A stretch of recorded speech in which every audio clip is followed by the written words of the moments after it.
पे नेगोशिएबल बस।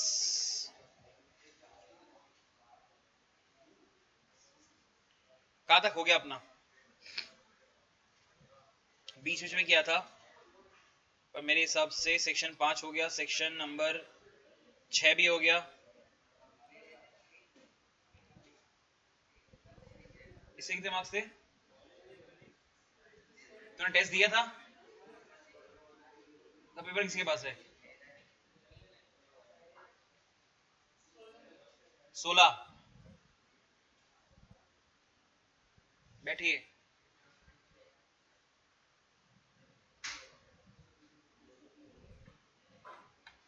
क्लासिफिकेशन हो गया, इनलैंड हो गया, इनक्वेट हो गया, एम्बिगुअस हो गया, नेगोशिएशन हो गया, 46 सब कुछ तो हो गया अभी। 138 भी हो गया। क्या बचा क्या इसके अंदर? यहाँ से बचा होगा 61 से।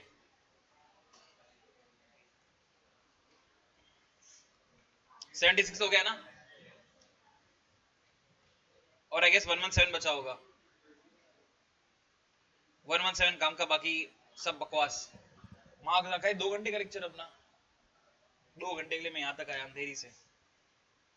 ऑनलाइन ही कर लेते हैं।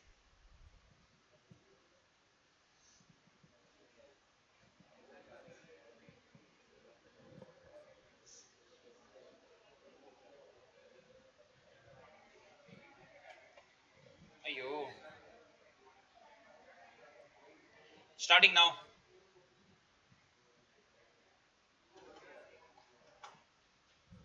ओ 27, बस अंदर उसको।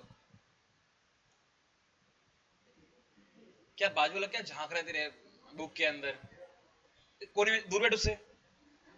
कोने में, और कोने में जा, एकदम दूर उससे। क्या चिपक रहा है बे उसको? और दूर जा, ही नहीं जा दूर। जा दूर जा।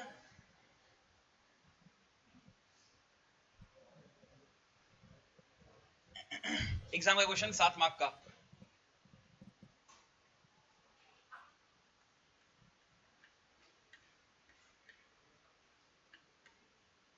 One one seven 5 point total. ऊपर से पढ़ोगे तो आपको ऐसा लगेगा 3 सबसे आसान है। लिखा है उसके अंदर 18% इंटरेस्ट। अगर हम पढ़ के आ रहे हैं उसकी बात करें, अगर बैकग्राउंड में जाए तो सर जिसे आपको पैसा देना है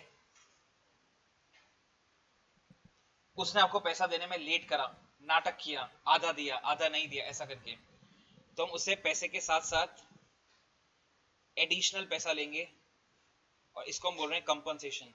ये तो हमारा प्रिंसिपल है, ये तो लेना ही था। इसके अलावा उससे हम एक्स्ट्रा पैसा ले रहे हैं, that is compensation, and that is what is section 117। अंदर टोटल 5 बातें लिखी हुई है जिसमें ए एंड ई एक जैसे हैं, बी एंड डी एक जैसे हैं और सी अलग से एक पॉइंट है। तो हम स्टार्ट करते हैं, पहले सी से ही स्टार्ट करते हैं। बुक में पढ़ेंगे एकदम आसान लगेगा, क्या 18% कुछ इंटरेस्ट होता है ऐसा करके। An endorser who being liable has paid the amount due on the same is entitled to amount so paid with interest at the rate of 18% per annum from the date of payment until tender or realization thereof together with all expenses caused by this of the payment। ओ मिश्रा जी, मिश्रा जी ना कितने 16 थे ना, कितने थे इसके? Check कर। 14 थे? नहीं 16 थे। 14 मार्क्स है बेशरम। अभी जो टेस्ट किया था पार्टनरशिप प्लस एलएलपी का, उसके अंदर पेपर लेते रहो उससे।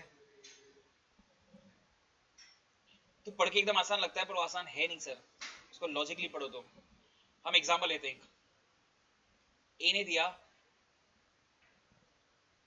बी को प्रोमिसरी नोट, बी ने दिया उसे सी को।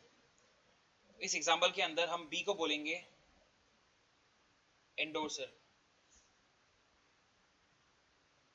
स्टेप्स की बात करें, ये नंबर 1, ये नंबर 2। फिर उसके बाद 1 और 2 के बाद जब ड्यू डेट आया होगा तो हमारा सी भैया गया होगा ए के पास कि भाई पैसा दे। पैसा किधर? नंबर 3। ए ने बोला होगा मैं नहीं दे सकता, कांट। नंबर 4।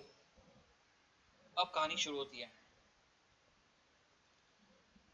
सर सी को ए से तो पैसा मिला नहीं, पैसा तो चाहिए, वो पैसा लेगा बी से अब, क्योंकि उसको इंस्ट्रूमेंट बी ने दिया था। This is my number 5। हम ये भी नहीं पढ़ रहे, हम पढ़ रहे हैं नंबर 6 आखिरी वाला, कि सर अब यहां से यहां पैसा आएगा प्लस 18% ब्याज आएगा। तो हम जो 18% पढ़ रहे हैं वो ये वाला पढ़ रहे हैं सर। कितना डीप है, अगर आप इसको डीप में पढ़ो तो डीप है, नहीं तो ऊपर वैसे तो आसान ही है। हाँ 18% ब्याज देने का, बेटे कौन देगा किसको देगा, इस समझने लायक पॉइंट। वापस पढ़ता हूँ, देख मैं वहां पे, अब समझ में आएगा। एन एंडोर्सर वो being liable has paid the amount, ठीक है, endorser has paid the amount due on the same is entitle, अब उसका हक है, to the amount so paid with interest at 18% per annum, हक है उसका पैसा लेने का 18% ब्याज के साथ। कब से कब तक, डिफॉल्ट से लेके पे करा तब से लेके मिला तब तक, जो भी डिफरेंस है डेट का उसका 18% ब्याज। That is your point number C, ठीक है, अच्छा पॉइंट, दिमाग वाला पॉइंट, कंसेप्चुअली पढ़ना हो तो दिमाग वाला पॉइंट। आगे बढ़ते हैं, यहाँ लिख देता हूँ, ए और ई एक जैसा, बी और डी एक जैसा, सी अलग, इसे हमने पहले सी पढ़ा। अब एक ही बात करते हैं, ये आसान है, अगेन मुझको डीप में पढ़ेंगे अपन। ए बोलता है सर पैसा देने वाला पैसा लेने वाले को पैसा तो देगा, इस पैसे के साथ साथ खर्चा देगा, खर्चा। क्वेश्चन इज सर किसका खर्चा, प्रेजेंटिंग, नोटिंग, प्रोटेस्टिंग, ऐसा आपके पहले पॉइंट में लिखा हुआ है। देखिए रहा, a the holder is entitled to the amount due on the instrument, मतलब principal, together with expenses properly incurred in presenting, noting and protesting. तो पैसा तो मिल रहा है, पैसे के साथ आपको एक्सपेंस भी मिलेगा। The question obviously is, syllabus में नहीं आपके, होता क्या है ये सब, ये सेक्शन 99 है इसी एक्ट का, सिलेबस में नहीं आपके, ये सेक्शन 100 है इसी एक्ट का, सिलेबस में नहीं है आपके। हम फिर भी आपको दोनों पढ़ा देते हैं सर, नॉलेज के लिए, समझ में ना आए तो इग्नोर कर देना, कोई बात नहीं, सिलेबस में वैसे भी नहीं है। सपोज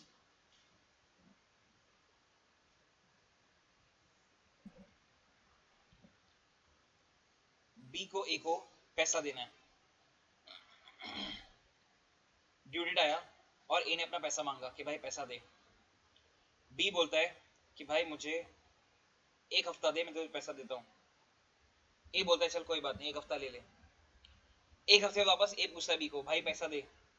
बी बोलता है भाई 3 दिन और दे, मैं पैसा देता हूँ। ए बोलता है कोई बात नहीं। ए 3 दिन में वापस पूछता है भाई पैसा दे। बी बोलता है नहीं दूंगा, जो उखाड़ने उखाड़ ले। अब ए उखाड़ेगा सर, ए कोर्ट जाएगा, एंड अकॉर्डिंगली ए कोर्ट गया उखाड़ने के लिए। तो A goes to the court. अब कोर्ट से बी को समन आएगा कि भाई आओ आपकी पेशी है। तो कोर्ट में एक तरफ ए है, एक तरफ बी है। जज बोल रहा है बी को कि भाई तो पैसा क्यों नहीं दे रहा। बी बोलता है सर मैं तो पैसा देने को रेडी हूं, ए मुझसे पैसा मांगने ही नहीं आया।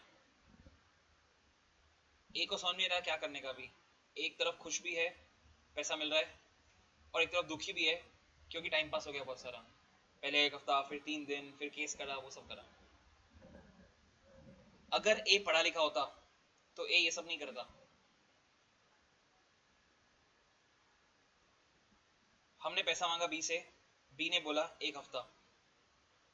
अगली बार ए फोन नहीं करेगा सर, अगली बार ए का लॉयर फोन करेगा कि मेरे क्लाइंट का पैसा दो, और बी क्या बोलेगा सर मुझे 3 दिन दो। ए का लॉयर बोलेगा ठीक है, फिर ए का लॉयर 3 दिन में वापस फोन करेगा, बी बोलेगा नहीं देना, जो उखाड़ना है उखाड़ ले। अब ये बात ए का लॉयर एक चिट्ठी पे लिख लेगा कि मैंने इतने बजे इस नंबर से इस नंबर पे फोन किया था और सामने से रिप्लाई आया जो उखाड़ना है उखाड़ ले, ऐसा उसने लिख लिया, और पैसा तो दिया नहीं। तो ए जाएगा कोर्ट, कोर्ट वाला बी को बोलेगा भाई आ तेरा केस आया है कोई। अब सामने सामने बैठे हुए हैं ए एंड बी। जज बोल रहा है बी को पैसा क्यों नहीं दे रहा, बी बोलता है सर मैं तो पैसा दे रहा था, ए ने मांगा ही नहीं। कोर्ट बोलेगा एक मिनट, हमारे पास ऑलरेडी एक एविडेंस है कि आपसे पैसा मांगा गया था और आपने मना कर दिया था, मतलब अभी फर्क ये पड़ेगा कि सर पिछली बार की जैसे पैसा तो आ ही रहा है, पैसे के साथ साथ जो आपका लॉयर का खर्चा हुआ, लीगल एक्सपेंसेस आपके पास वो भी आ जाएगा। और ये लीगल एक्सपेंस को अपन बोल रहे हैं नोटिंग एंड प्रोटेस्टिंग। ये जो लॉयर ने करा मेरे लिए उसका वो पैसा लेगा, उसको नोटिंग बोलते हैं। उसका अपन एक सर्टिफिकेट बनवाएंगे, उसको प्रोटेस्टिंग बोलते हैं। तो मैं बेसिकली सामने वाले से पैसा तो लूंगा ही, साथ में एक्सपेंसेस भी लूंगा, प्रेजेंटिंग नोटिंग प्रोटेस्टिंग के।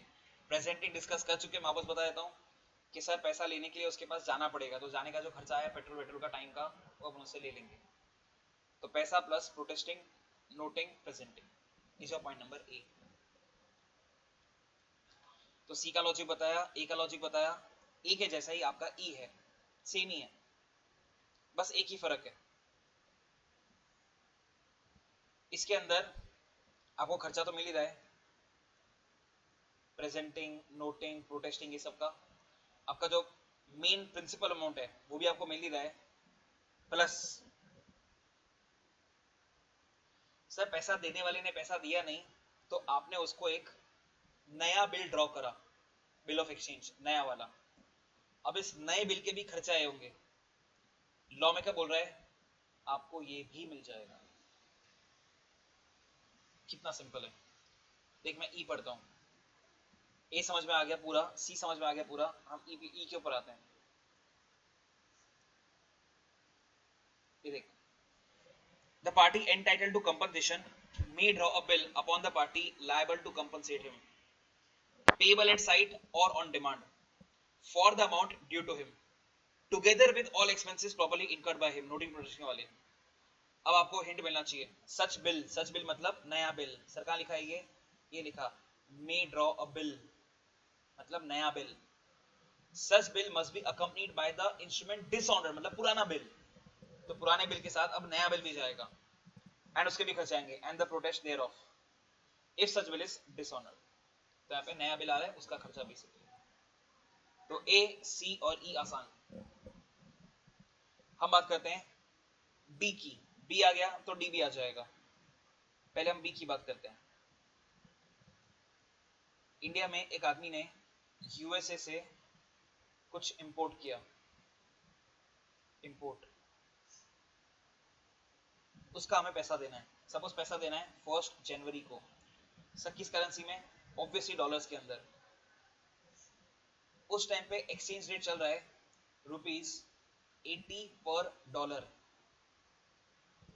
पर आपने 1 तारीख को पैसा दिया ही नहीं सर, आपने पैसा दिया 5 फरवरी को। अब 5 फरवरी को एक्सचेंज रेट चल रहा था ₹85 पर डॉलर। ऐसे देख के लगेगा रुपीस बढ़ गया, पर बढ़ा नहीं है, कम हो गया है, डी वैल्यू हो गया है। पहले 80 रुपए देखिए $1 मिलता था, अब 85 रुपीज देखिए डॉलर मिलेगा। लॉ में क्या बोलते हैं? तो क्या हुआ, आप इसी करंट एक्सचेंज रेट के हिसाब से पेमेंट करोगे, क्योंकि आपने अगर डिले करा है वो आपका प्रॉब्लम है। तो आप करंट एक्सचेंज रेट के हिसाब से पेमेंट करोगे basically. That is my point number B. When the person charged मतलब पैसा देने वाला resides at a place different from that at which the instrument was payable। तो पैसा देने वाला पैसा लेने वाला दोनों अलग जगह पे रहता है। The holder मतलब पैसा लेने वाला is entitled उसका हक है to receive such sum at the current rate of exchange between the two places। करा हमने डिस्कस ऑलरेडी। तो बी आसान। आगे बात करते हैं। ओह लास्ट पेज था ये, नाइस। पेज ऐड नहीं होगा इसमें, पेज पे ऐड करें, प्लस जूम हो रहा है इससे तो इससे कुछ होगा नहीं। सेटिंग्स नहीं, यहाँ से कुछ नहीं, एक ही बचा ना, यहाँ पे क्या मैं ड्रॉ करता हूँ। ई की बात, डी की बात करते हैं, या ऊपर ड्रॉ कर लेता हूँ। डी, यहाँ पे 2 की जगह 3 कंट्री है, बस इतना फर्क है। India UK, USA. हमने इसको ड्यू डेट पे पैसा दिया नहीं, तो इसने पैसा लिया इससे। अब मुझे पैसा देना है इसको, तो इंडिया वाला जब यूके वाला को पैसा देगा तो अगेन वो पैसा देगा करंट एक्सचेंज रेट के ऊपर। जो हमने नीचे लिखा सेम हम यहाँ पे लिखते हैं कि सर ये जो पेमेंट जाएगा this will be current exchange rate उन कंट्री के बीच में। तो ये नंबर 1 हुआ, ये नंबर 2 हुआ, ये नंबर 3 हो रहा है। तो अगेन यहाँ पे आ गया बीच में पिक्चर में एंडोर्सर। पढ़ लेते हैं। D, when the person charged and such endorser reside in different places, the endorser is entitled, उसका अधिकार है to receive such sum at the current rate of exchange between the two places। हो गया।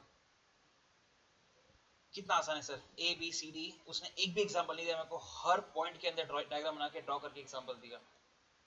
पढ़ लो, पढ़ना है तो मैं वेट करता है। समझ में आ जाए आपको सब कुछ। 7 मार्क का एग्जाम का क्वेश्चन है सर, पढ़ लो पहले, उसके बाद ड्रॉ करना तो समझ में भी आएगा।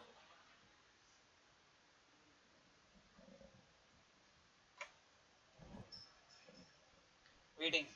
हाँ लास्ट में सीधी क्या हुआ, सब चंगा सी क्या हुआ, कौन सा वाला पॉइंट लास्ट, बी और डी, ई और डी, ये पर्पल वाला किसी किसी बात कर रही है। अगर ए समझा तो ई कैसे नहीं समझा, जो ए में हुआ था ई में भी वही हो रहा है।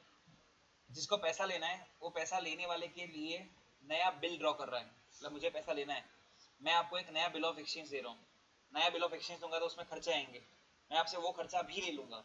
ए के अंदर नया बिल नहीं आया था, सिर्फ डिसऑनर हुआ था, नीचे डिसऑनर भी हुआ और फिर नया बिल भी आया क्योंकि पैसा कहाँ मिला अब तक, तो नया बिल दे रहे हैं आपको, तो उसका भी पैसा आपसे ले लेंगे। तो दूसरा कौन सा,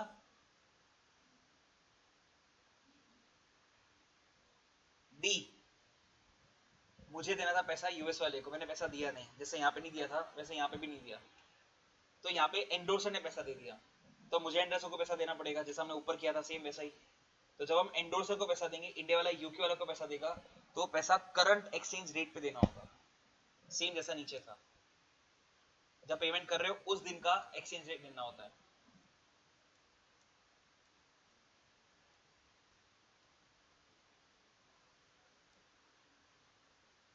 पढ़ लो पहले, उसके बाद कॉपी करना है तो कर सकते हैं। रोहित, हेत, प्राची, रोहित।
हो जाना चाहिए।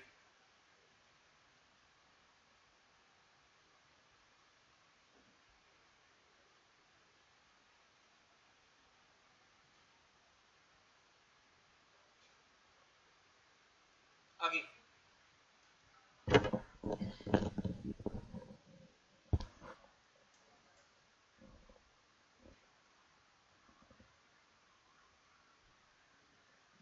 61 से लेके 75 ए एक भी सेक्शन काम का नहीं, पर अपन पढ़ेंगे फिर भी। 76 की बातें मिलेगी आपको यहाँ पे बार बार। देखते हैं 61 से स्टार्ट करते हैं। 61 62 में सिर्फ एक ही फर्क, 61 बात कर रहा है बिल ऑफ एक्सचेंज की, 62 बात कर रहा है प्रोमिसरी नोट की। बाकी दोनों सेक्शन एक ही है 100%। पढ़ लेते हैं। प्रेजेंटमेंट फॉर एक्सेप्टेंस, हमारे एग्जांपल के अंदर एफ जाएगा ए के पास, ऐसा हमने 76 के अंदर एग्जांपल लिया था। A bill of exchange payable after sight must be presented to the drawee for acceptance by a person entitled to demand acceptance within a reasonable time after it is drawn, business hours में, business day पे। हम नीचे अभी पढ़ चुके हैं, अगर आपने प्रेजेंटमेंट नहीं करा तो सामने वाला फ्री हो जाएगा, पढ़ा हमने। उसके बाद अभी पढ़ा, if the drawee cannot after reasonable search be found, the bill is dishonored, ये भी हमने पढ़ लिया। नीचे if the bill is cited to the drawee at a particular place, ये हमारा स्टेशन वाला example, it must be presented at that place, and if at the due date of presentment he cannot after reasonable search be found, the bill is dishonored। नीचे वाला point नया है, किसी आपको physically presentment करने ना जाना हो तो आप चिट्ठी भी भेज सकते हो। Where authorized by agreement or usage, a presentment through the post office by means of registered letter is sufficient, चलेगा वो भी। नीचे 62 सेम, बस यहाँ बात करें promissory note की। A promissory note payable at a certain period after sight must be presented to the maker thereof for sight by a person entitled to demand payment within a reasonable time after it is made and in business hours on a business day. In default of the presentment, no party is liable thereon to the person making such default। नीचे 63 से MCQ का question बन चुका है, MCQ जैसा question, MCQ तो नहीं, MCQ जैसा क्वेश्चन।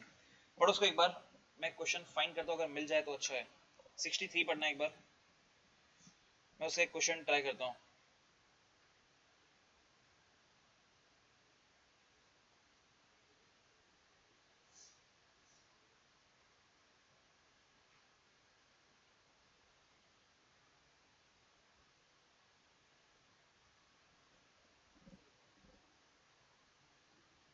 पढ़ लेना चाहिए अब तक।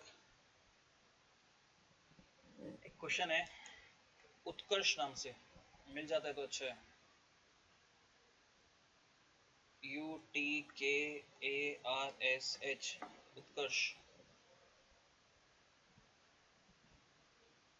मिला मिला, हाँ हाँ। 63 के ऊपर है, मुझे याद था तो मैंने ओपन ही कर लिया। ओ फर्स्ट बेंच पागल लड़की। सेकंड बेंच ट्राई करते हैं इंशाल्लाह, जल्दी करना बे।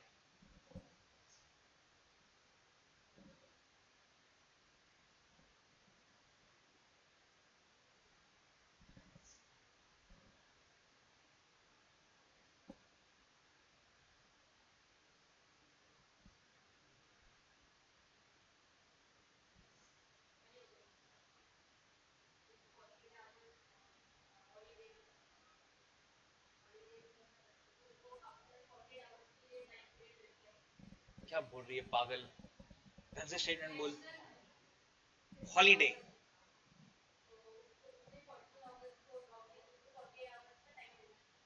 जिसमें जिसमें 15 अगस्त नहीं आएगा। आंसर राइट है दीदी का, एक्सक्लूसिव ऑफ पब्लिक हॉलीडेज। तो 48 आवर्स खत्म नहीं हुए उसके अंदर तो उसको डिसऑनर नहीं माना जाएगा।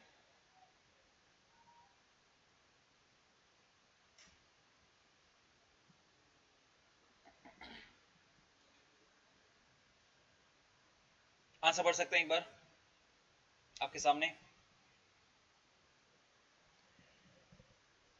अगर आपने क्लास में ऐसा क्वेश्चन नहीं करा तो एग्जाम में कर ही नहीं सकते सॉल्व, पॉसिबल ही नहीं है।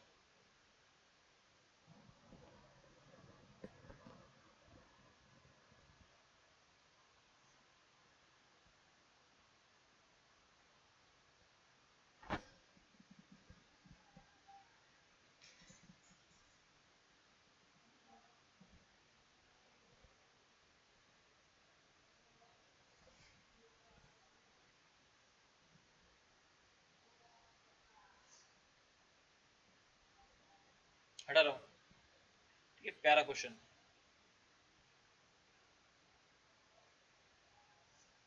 64 प्रेजेंट ऑफ पेमेंट, बकवास। Promissory note, bill of exchange and check must be presented for payment to the maker, acceptor or drawee thereof respectively by or on behalf of the holder as herein provided। In नीचे was repeat point, In default of such presentment, the other parties are not liable to such holder. Where authorized by agreement or user presentment through post office भी चलेगा, sufficient है. नीचे वाला point अच्छा है knowledge के लिए कि सर आज हमने पढ़ा था सेक्शन नंबर 6 के अंदर कि आजकल चेक का फिजिकल मूवमेंट नहीं होता, फोटो पर भेजते हैं, फोटो.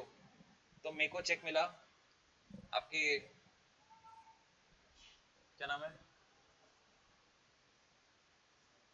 हाँ जतिन सर से. मुझे आपके जतिन सर से चेक मिला, मैंने उससे जाके प्रेजेंट किया मेरे बैंक अकाउंट के अंदर. मेरे बैंक ने बात करी फोटो भेज के जतिन सर के बैंक के साथ. जतिन सर के बैंक को लगता है कि साइन जतिन सर का है ही नहीं, तो चेक क्लियर नहीं होगा. जतिन सर का बैंक मेरे बैंक से चेक को फिजिकली मंगाएगा, उसको चेक करेगा, बराबर लगेगा तो ही मुझे पेमेंट मिलेगा, नहीं तो नहीं मिलेगा. ऐसा यहाँ पे लिखा होगा. पहले ऊपर वाला पैराग्राफ पढ़ लेते हैं. Where a promissory note is payable on demand and is not payable at a specified place, no presentment is necessary in order to charge the maker thereof. ठीक है, काम की बात करते हैं. Notwithstanding anything contained in section number 6, where an electronic image of a truncated check is presented for payment, the drawee bank, मतलब Jatin sir का bank, is entitled to demand any further information regarding the truncated check, जिसका आपने photo भेजा है, from the bank holding the truncated check, मतलब मेरा bank. In case of any reasonable suspicion, doubt about the genuineness of the apparent tenor मतलब जो दिख रहा है चेक के ऊपर, genuineness of the apparent tenor of instrument, and if the suspicion is of fraud, forgery, tampering or destruction, it is entitled, अधिकार है Jatin sir के बैंक के पास, to further demand the presentment of truncated check itself for verification, provided that the truncated check so demanded by the drawee bank shall be retained by it if the payment is made accordingly. 65. Sir presentment कब करना है, तो बोलता है business hours में करना है. Bank है तो बैंकिंग आवर्स में प्रेजेंटमेंट करना है. 66. promissory presentment for payment of instrument payable after date or site. A promissory note or bill of exchange made payable at a specified period after date or site thereof must be presented for payment at maturity. Maturity पे जाओगे presentment करने के लिए. नीचे same ही है, presentment for payment of promissory note payable by installments. A promissory note payable by installment must be presented for payment on the third day. हम सबको पता है 3 दिन मिलते हैं ग्रेस के, 12th में पढ़ा हुआ है. नीचे presentment for payment of instrument payable at a specified place and not elsewhere, तो आपको वहीं जाना पड़ेगा फिर. A promissory note, bill of exchange or a check made, drawn, accepted, payable at a specified place and not elsewhere must, in order to charge any party there, to be presented for payment at that place. जहां बुलाया आपको आप वहीं लेकर आना उस instrument को present करने के लिए, और कहीं नहीं. नीचे भी सेम 69 भी सेम ही है sir. A promissory note or a bill of exchange made, drawn or accepted payable at a specified place must, in order to charge the maker or draw thereof, be presented for payment at that place. Same ही है. फर्क क्या है, ऊपर check था नीचे check नहीं है, बस यही फर्क है. 70. presentment where no exclusive place is specified. A promissory note or bill of exchange not made payable as mentioned in section 68-69 must be presented for payment at that place of business, अगर है तो, या घर जाके maker के, ड्रॉई के, acceptor के, as the case may be. तो प्रेजेंट कर सकते हो प्लेस ऑफ बिजनेस पे या घर जाके. नीचे सर सामने वाले का कोई घर भी नहीं, हमको पता उसका कोई ऑफिस भी नहीं है सर, क्या करने का, जहां मिल जाए वहां प्रेजेंट कर दो. Sir presentment may be made to him in person wherever he can be found. 72. Presentment of cheque to charge drawer. Syllabus में है नहीं हमारे, हम पढ़ रहे हैं फिर भी उसको. Subject to section 84, a check must, in order to charge the drawer, be presented at the bank upon which it is drawn before the relation between the drawer and his banker has been altered to the prejudice of the drawer. नहीं ये काम का पढ़ते फिर भी उसको. Example लेते हैं अच्छा सा. चेक मिला मुझे, ठीक है, मेरा एग्जाम्पल लेते हैं. मुझे चेक मिला, आपके जतिन सर ने दिया मुझे, और मुझे बोला कि सर 1 महीने के अंदर इसको प्रेजेंट कर देना पेमेंट के लिए. मैंने कहा ठीक है सर. अब मुझे पता है, आपको पता है कि मुझे मिलते हैं 3 महीने, तो मैंने इसको जमा किया 3rd मंथ में मेरे बैंक के पास, IDBI के पास. मेरा बैंक है जतिन सर के बैंक के पास, HDFC के पास. HDFC ने रिप्लाई करा IDBI को कि भाई इन्होंने अपना अकाउंट हमारे बैंक के अंदर 2 महीने पहले बंद कर दिया है, और मुझे याद है, अच्छा तभी बोल रहे थे 1 महीने में प्रेसिडेंट कर, तो नुकसान हो गया सर मेरा, वापस से मुझे उनको बोलना पड़ेगा, वापस से चेक फटेगा, ये सब इसको, तो इसको बोलते हैं ऑल्ट्रेशन इन रिलेशन, कि सर ये रिलेशन बदले, उसके पहले आप ना पैसा वैसा जो भी है वो ले लेना। देख subject to position of section number जो भी 84 सिलेबस में नहीं अपने, a cheque must in order to charge the drawer be presented at the bank upon which it is drawn before the relation between the drawer मतलब Jatin sir and his banker has been altered to the prejudice मतलब नुकसान of the drawer। कुछ काम का नहीं था। 73 a check must in order to charge any person except the drawer be presented within a reasonable time after delivery। reasonable time में present कर देने का, हमको पता है it is 3 months। presentment of instrument payable on demand, subject to provisions of section 31, a negotiation instrument payable on demand must be presented for payment within a reasonable time after it is received by the holder। Same जो हमने ऊपर पढ़ा 73 के अंदर, उसमें check की बात कर रहे थे, यहाँ पे चेक की बात नहीं कर रहे बस। 75 सर मुझे जिससे पैसा लेना था वो मर गया, तो मैं पैसा लूंगा उसके लीगल रिप्रेजेंटेटिव से। सर इंसॉल्वेंट हो गया, उसके ऑफिशियल असाइनी से। तो बोलता है प्रेजेंटमेंट बाय और to agent representative of deceased, deceased मतलब जो मर गया, और असाइनी ऑफ इंसॉल्वेंट, तो उसके पास जाना प्रेजेंटमेंट करने अपना पैसा लेने के लिए। Last 75 A excuse for delay in presentment for acceptance और पेमेंट। अच्छा पॉइंट है कि सर मान लेते हैं हमें एक चेक मिला जो हमें 3 महीने के अंदर बैंक में जमा करना था। प्रॉब्लम सिर्फ इतना हुआ कि सर लॉकडाउन लग गया और 4 महीने तक बैंक बंद थे।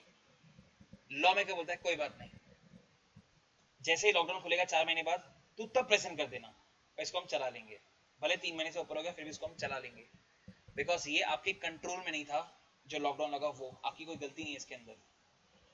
तो बोलता है delay in presentment for acceptance of payment is excused if the delay is caused by circumstances beyond the control of the holder and not imputable, उसको अलग नहीं किया जा सकता, and not imputable to his default, misconduct or negligence। when the cause of the delay ceases to operate, presentment must be made within a reasonable time। ठीक है, कुछ काम का नहीं था। आखिरी 77 पढ़ के आपको याद आना चाहिए, हमारे सेक्शन नंबर 138 का फिफ्थ स्टेप, 138 का फिफ्थ स्टेप की बात कर रहा है, जिसका का 5वां स्टेप था कि मेरा बैंक मुझे बता रहा था सॉरी। पहला था मुझे चेक मिला, दूसरा था मैंने उसको जमा करा, तीसरा था मेरे बैंक ने सामने वाले बैंक को दिया, चौथा था उस बैंक ने मेरे बैंक को सॉरी बोला, पांचवा था मेरे बैंक ने मुझे सॉरी बोला। ये 5वां स्टेप है। सर मुझे मेरे बैंक ने सॉरी बोला ही नहीं, मतलब मुझे बताया ही नहीं कि चेक डिसऑनर हो चुका है, और मैं अभी भी वेट कर रहा हूं कि चेक क्लियर होगा, क्लियर होगा, पैसा आएगा, पैसा आएगा, पैसा आएगा, और मेरे बैंक ने मुझे बताया ही नहीं कि सर पैसा तो आएगा ही नहीं, चेक बाउंस हो चुका है। तो मैं मेरे बैंक को सू करूंगा क्योंकि उसका नेग्लिजेंस था, उसकी गलती थी, नेग्लिजेंट, तो मैं बेसिकली मेरे बैंक को सू करेगा। ये रहा, इस स्टेप की बात कर रहे हैं, ये नहीं हुआ सर, ये मेरे बैंक ने मुझे इन्फॉर्म नहीं करा कि चेक डिसऑनर हो चुका है, तो मैं मेरे बैंक की बजाएगा, सामने लिख दो बजाएगा ही बजाएगा, मेरे बैंक की भी बजाएगा। When a bill of exchange accepted payable at a specified bank has been duly presented for payment and dishonored, if the banker so negligently or improperly keeps, deals or delivers back such a bill as to cause loss to the holder, he must compensate the holder for such loss। कुछ काम का नहीं था। Negotiation में कुछ नहीं बचा sir, आप पेजेस घुमा लो एक बार, फिर भी देख लो कुछ बचा है तो, मेरे हिसाब से तो नहीं बचा, बट स्टिल अब देख लो कुछ बचा है तो मैं करवा देगा वापस नेगोशिएबल के अंदर, जल्दी।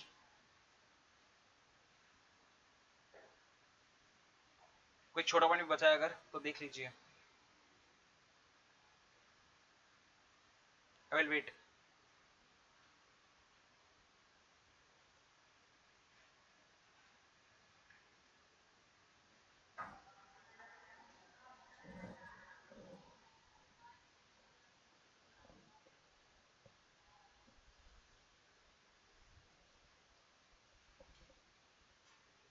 हाँ बचा है कुछ।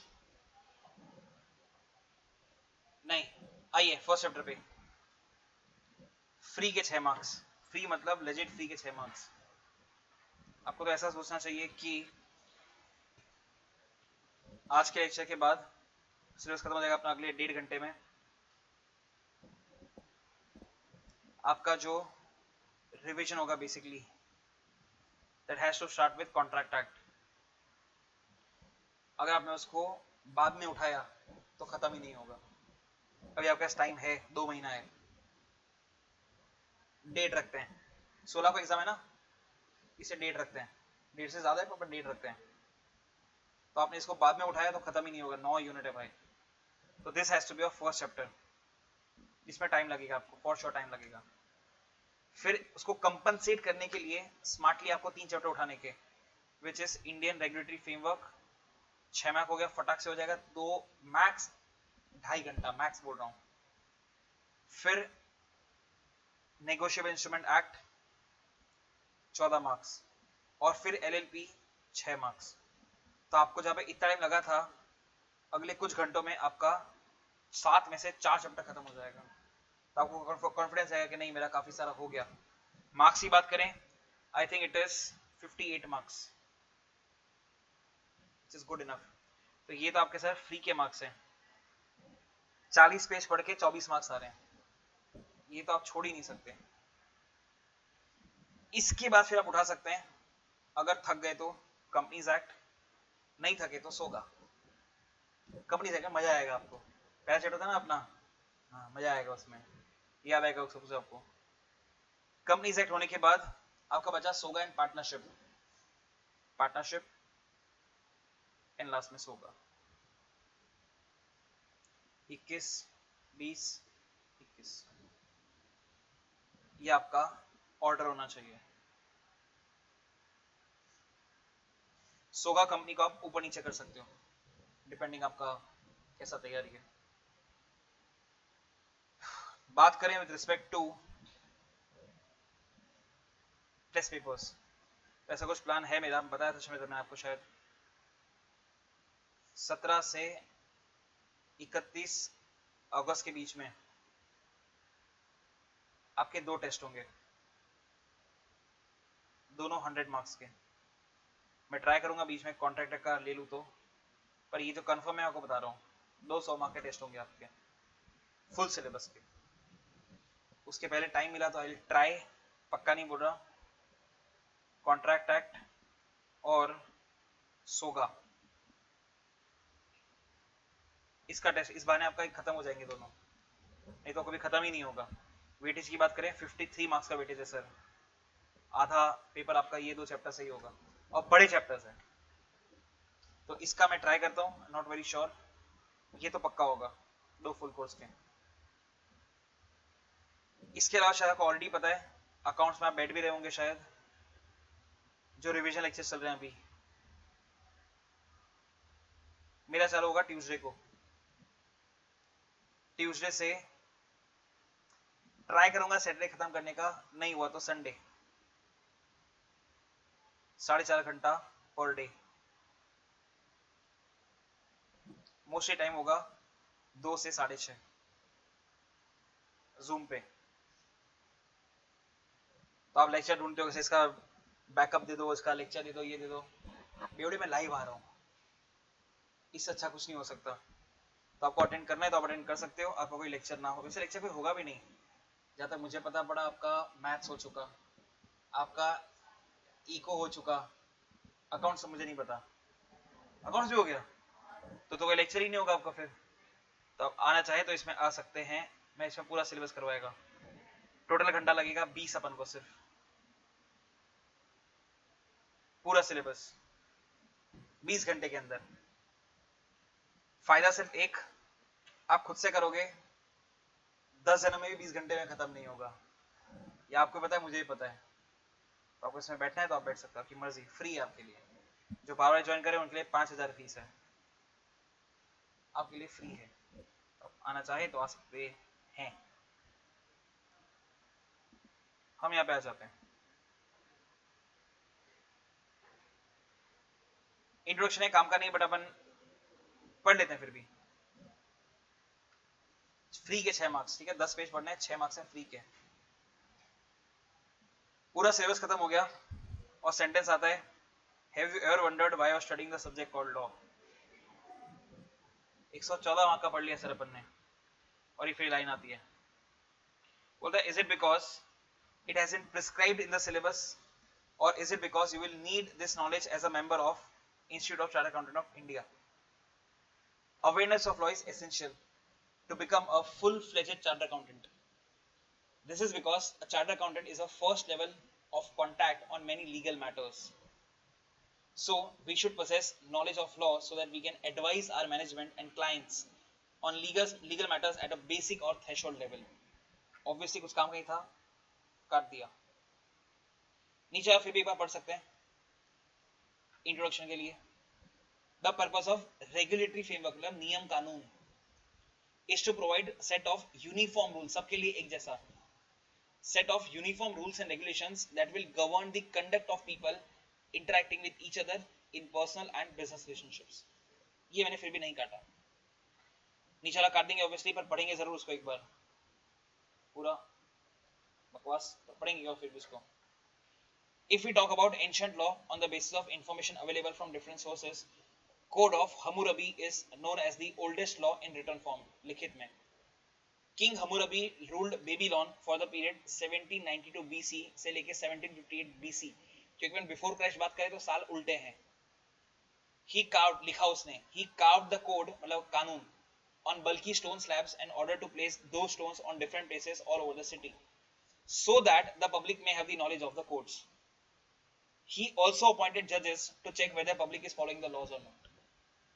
In 450 BC, a set of laws was engraved on 12 bronze tablets in Rome, which is considered as first most detailed code, मतलब कानून, of any of the civilization and called 12 tables. The purpose of these tables was to protect the rights of public and to provide remedy for wrongs. All the citizens of Rome were supposed to have knowledge of these tables. Over the time, many amendments were done in these laws as per the requirements. In this subject, you will be introduced to many laws. Therefore, in this chapter, we will first understand how these laws are made and how they are implemented. तो पूरे introduction के अंदर सिर्फ बीच में ये paragraph काम का था जो आपको पढ़ना चाहिए, बाकी कुछ भी नहीं।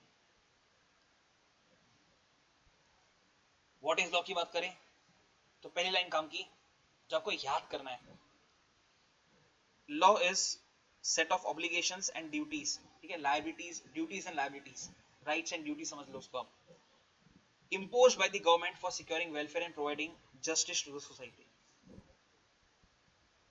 ठीक है, हम आते हैं एग्जाम के पहले क्वेश्चन पे, ठीक है, बाकी सब बाद में करते हैं, पहले एग्जाम का क्वेश्चन करते हैं। ये रहा पहला क्वेश्चन एग्जाम का, सर लॉ कैसे बनता है? हमारा इंडिया बोलता है सर सबसे पहले बनेगा एक बिल, बिल मतलब ड्राफ्ट, रफ, एक बिल बनेगा, ये बिल जाएगा लोकसभा में, वहां पे पास होगा, फिर ये जाएगा राज्यसभा में, वहां पास होगा, फिर ये जाएगा प्रेसिडेंट के पास जो इस बिल के ऊपर अपना साइन करेंगे।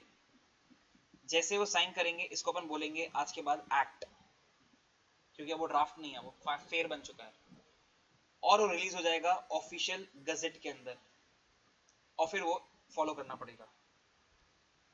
ऑफिशियल दिखा देते हैं आपको एक बार, भारत का राजपत्र, ऐसे ही नॉलेज के लिए, ऑफिशियल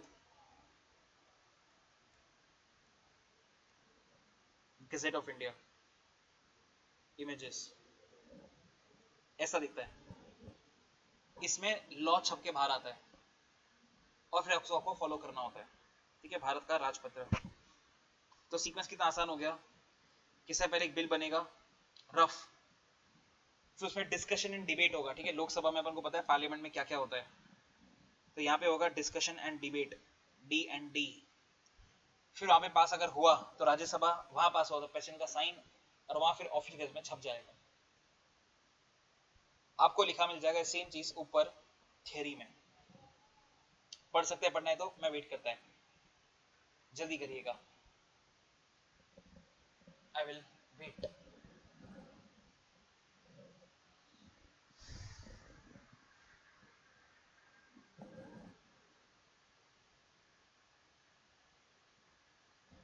मिनट वेट कर रहे हैं।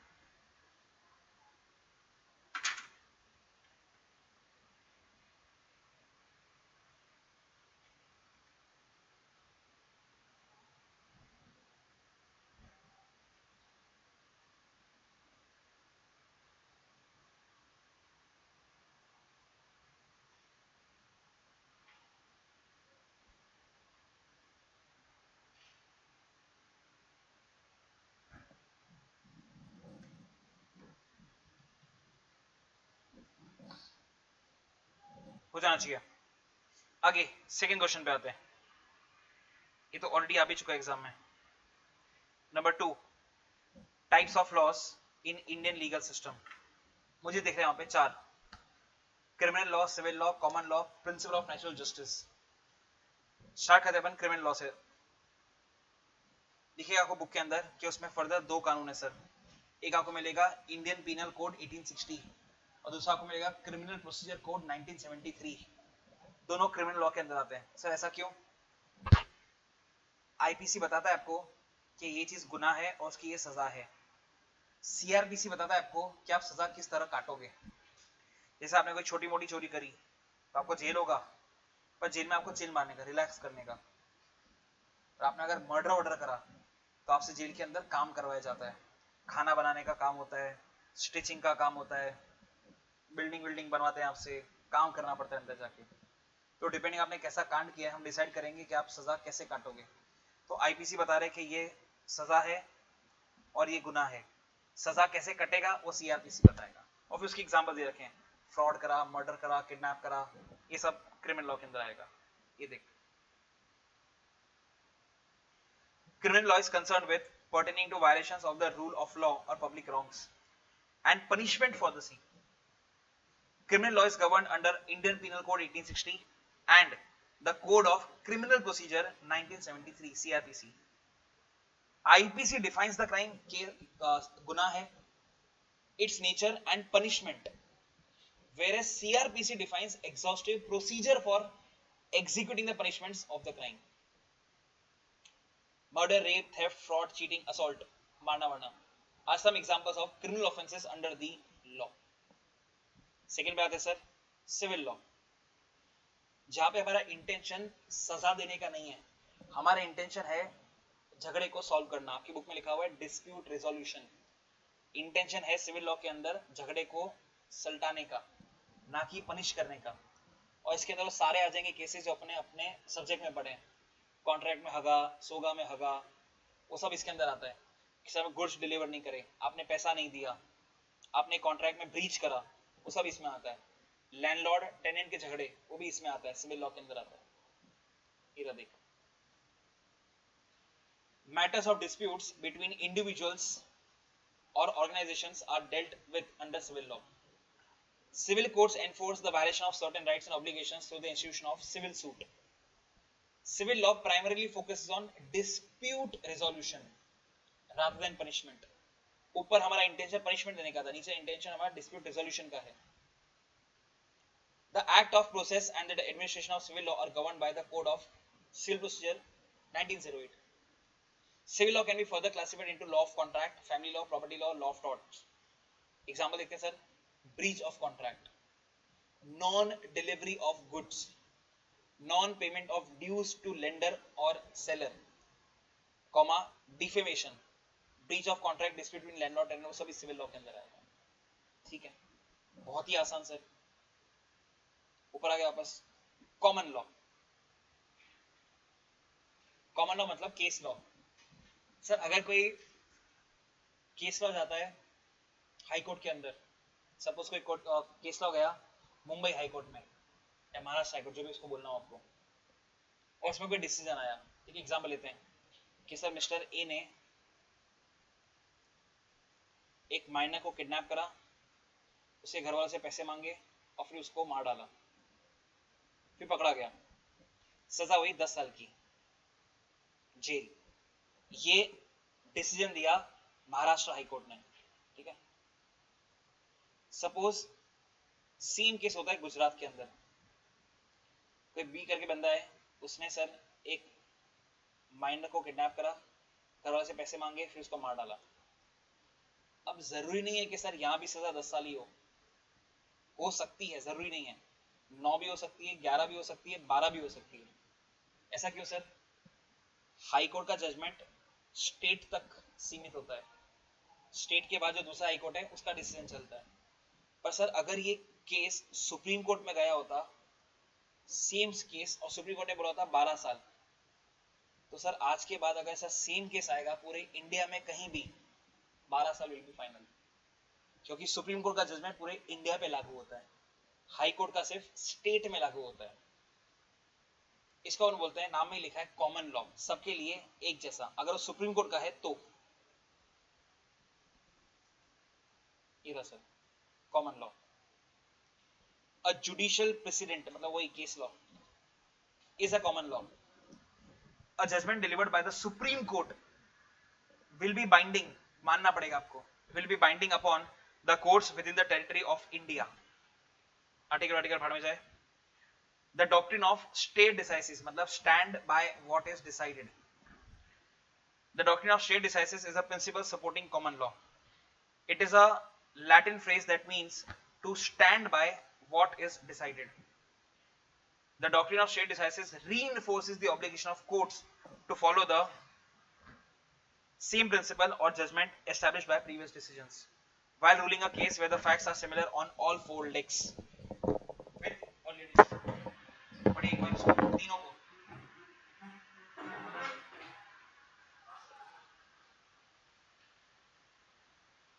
बस लिखा हुआ है। सबसे पहला सबसे इजी है जस्ट नेचुरल, फिर तीसरा वाला भी ठीक ठाक है ऑडी ऑल्ट्रम पार्टम, बीच वाला थोड़ा अजीब है नेमो जुडेक्स कॉसा सुआ, ऐसे लैटिन लैटिन लिखा हुआ है सब। पहला तो इजी है नेचुरल जस्टिस, तीसरा हम लोग पढ़ चुके हैं ऑडी ऑल्ट्रम पार्टम वाला, give the other party a fair hearing, कि सर आप उसको एक बार मौका देना बोलने का। ये हम पार्टनरशिप में पढ़ चुके हैं सेक्शन 33 एक्सपल्जन ऑफ पार्टनर के अंदर, ये हम कंपनीज एक्ट के अंदर भी पढ़ चुके हैं सेक्शन नंबर 7 के अंदर, कि सर कोई भी डिसीजन लो उसके पहले सामने वाले को बोलने का मौका देना। मतलब पढ़ा नहीं हमने, खाली बीच वाला। सिंपल भाषा में बात करते हैं, सर आप खुद के केस के वकील बन सकते हो, आप खुद के केस के जज नहीं बन सकते, ऐसा वहां पे लिखा हुआ है। देख, no one could be made a जज इन हिज ओन केस। मतलब तो ऐसा होगा कि आप ही पेपर लिख रहे हो फिर आप ही उसको चेक कर रहे हो, ऐसा चेक कोई और करेगा।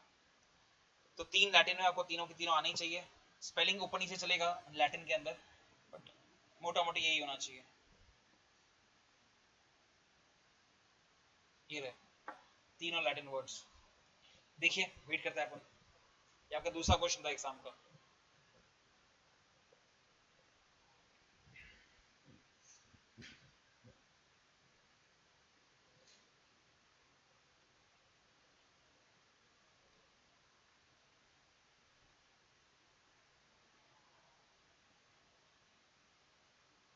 आगे तीसरे क्वेश्चन पे आते हैं, सीधा अपने काम के क्वेश्चन करते हैं अपन।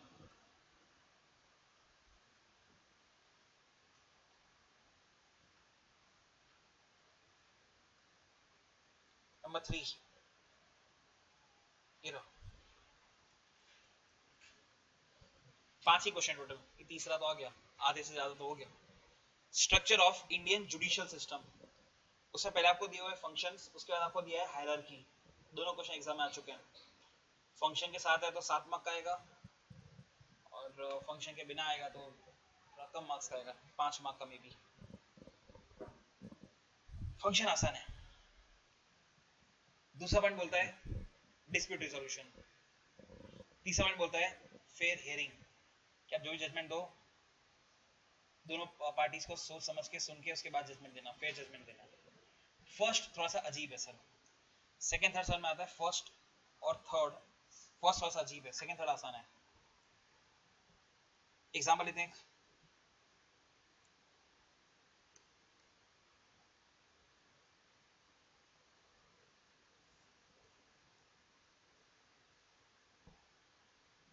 ICAI BOS,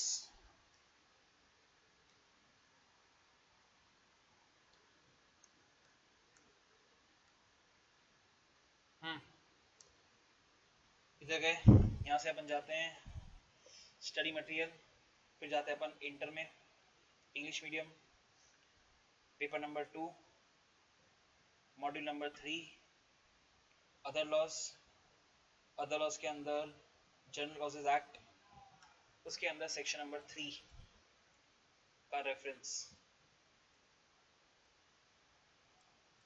ये रहा सर। एग्जाम्पल 14 पढ़ रहा हूं मैं। Section 3 of the Companies Act states that a company may be formed for any lawful purpose. वहां लिखा है company may be formed for lawful purpose, मतलब कंपलसरी नहीं है। मतलब कल उठ के मैं अगर गांजे की दुकान खोलता हूँ तो मुझे कुछ बोल नहीं सकता, क्योंकि लॉ तो बोलता है a company may be formed for lawful purpose। कितना ऑब्वियस है, मे को मे नहीं शैल पढ़ना पड़ेगा। लिखा में है, पढ़ने का शैल लिखा भी वहां पे नीचे। Here the word used may shall be read as shall। Sir ऐसा क्यों? क्योंकि उसको मे पढ़ोगे तो मतलब कुछ अलग ही निकलता है। तो जो हमने करा उसको बोलते हैं इंटरप्रिटेशन ऑफ स्टैट्यूट्स। एक और एग्जांपल करो, ऐसे ही करा देता हूँ।